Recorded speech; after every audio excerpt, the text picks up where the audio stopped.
Live from downtown Detroit, home of WDIV and Click on Detroit, Local 4 News at 11 starts now. Good evening, I'm Priya Mann. Devin and Kim have the night off. On this Thanksgiving, we're hearing a message of gratitude and forgiveness from a couple forced out of their home for months.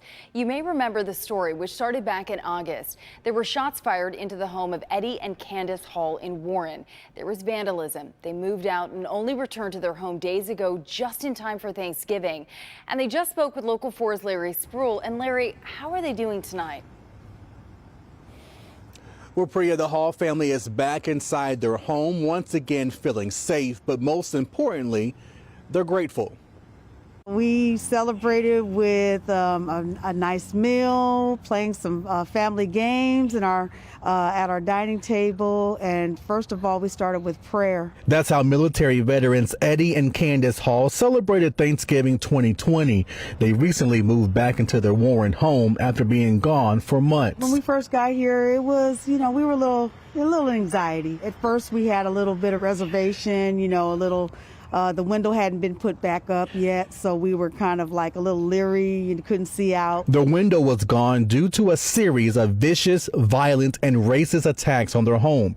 Warren police believe it was their Black Lives Matter sign that set off a 24-year-old delivery truck driver who lives with his parents around the corner.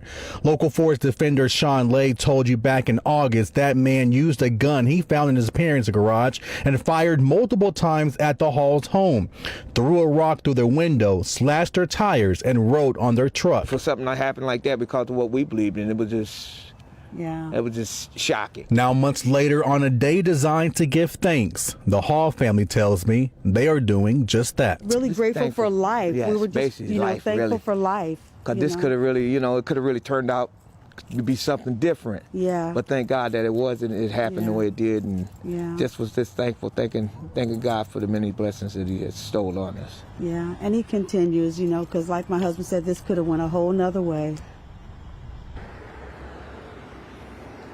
And Warren police arrested the man they say is responsible for the hate crimes. Meanwhile, the Hall's family say that they want justice, but they also forgive him.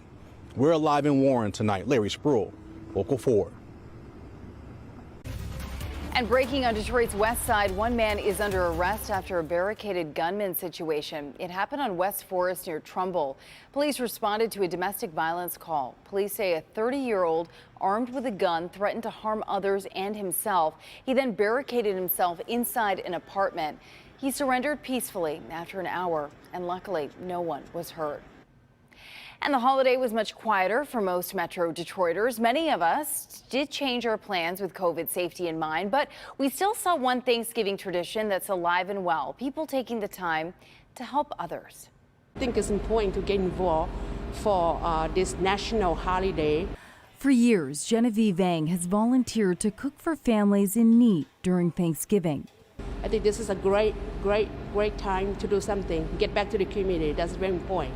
The free Thanksgiving meals were given away at the 3rd annual Full Plates, Full Hearts event. Detroit Shipping Company and both the Michigan and Detroit Restaurant and Lodging Associations put on the event. Serving up to 300 people, Bangkok 96 will pack and deliver individual meals to ensure social distancing.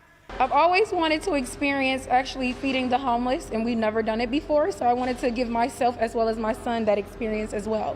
They delivered meals to 3 local nonprofits, and this mom is teaching her son lessons that will last a lifetime. Don't take life for granted. That's what I want him to take from today. What a powerful lesson. The local nonprofits benefiting tonight include Alternatives for Girls, COTS. In Washington, President Trump answers reporters' questions for the first time since he lost the election. The president spoke after holding a Thanksgiving teleconference with armed forces overseas. He hasn't conceded yet, and when a reporter asked about that, the president wasn't happy. Look, between you people, don't talk to me that way. You're just a lightweight. Don't talk to me that way. I'm the president of the United States. Don't ever talk to the president that way. President Trump said later he will leave the White House if the Electoral College certifies Joe Biden's victory. Meantime, President-elect Joe Biden released a video urging Americans to keep COVID safety in mind. It's a personal sacrifice that each of our families can make and should make to save somebody else's life. But it's also a shared sacrifice for the whole country. A statement of common purpose. Biden says he and his wife celebrated Thanksgiving at home in Delaware instead of having their usual large family gathering in Nantucket.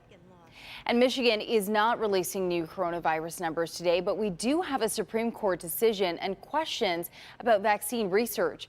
The 4,200 new cases on Wednesday pushed the total number in Michigan to more than 324,000 cases of the coronavirus. Today, the U.S. Supreme Court handed the state of New York a 5-4 loss. The High Court ruled the state cannot put strict limits on attendance at houses of worship. But many states, including Michigan, are trying to crack down on large gatherings as the virus surges once again. Now, the questions about the AstraZeneca vaccine. On Monday, the company working with Oxford University said its vaccine is 70% effective on average, but it now admits some volunteers got a dose that was too low, blaming a, quote, difference in the manufacturing process. The company still maintains the vaccine is up to 90% effective, but admits additional research may be needed.